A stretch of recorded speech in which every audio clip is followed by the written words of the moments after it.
வாழ்க வையகம், வாழ்க வையகம், வாழ்க வளமுடன். அருள் தந்தை வேதாத்ரி மகரிஷி அவர்களின் நாள் ஒரு நற்சிந்தனை. பிப்ரவரி 11. தலைப்பு: ஆண்டவன் கணக்கு. ஆண்டவனை கேட்டு இனிமேல் எதுவும் வாங்கிட முடியும் என்று நீங்கள் கணக்கு போட்டால் அவன் ஏமாந்தவன் அல்லன். நீங்கள் செய்துவிட்டு கணக்கு பார்த்து எனக்கு இவ்வளவு கூலி கொடுக்க வேண்டும் என்று கேட்டாலும் கூட கணக்கு சரியாக வராது. முன்பு பின்பு செய்திருந்தால் கூட பாக்கி இருந்தால் பிடித்து கொள்வான்.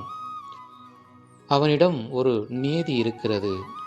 நீங்கள் என்ன செய்தீர்களோ அந்த செயலின் விளைவாக நல்லதையோ கெட்டதையோ உங்கள் நோக்கத்திற்கு தக்கவாறு செய்யும் திறனுக்கு தக்கவாறு அவன் செயல் விளைவாக தருவான்.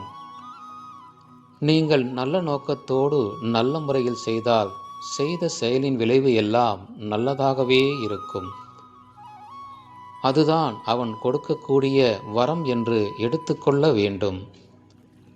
நல்ல செயலையே செய்தோமானால் எல்லாமே நலமாக விளையும் என்கின்ற பொழுது சமுதாயத்திற்கு நலமாக தர வேண்டும் என்பது ஒன்று ஆயிற்று, கடமை செய்கிறோம் என்பது ஒன்று ஆயிற்று.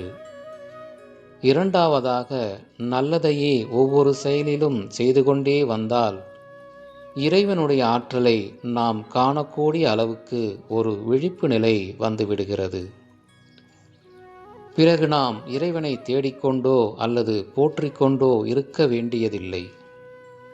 ஒவ்வொரு நாளும் ஒவ்வொரு செயலிலும் ஒவ்வொரு இயக்கத்திலும் அவனுடைய இருப்பை கண்டு கொள்ளலாம்.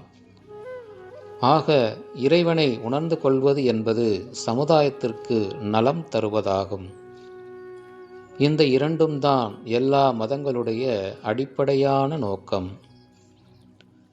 இந்த அடிப்படையான நோக்கம் வெற்றி பெற வேண்டுமானால் ஒவ்வொருவரும் நல்ல செயலை செய்வதற்கு பழகிக்கொள்ள வேண்டும்.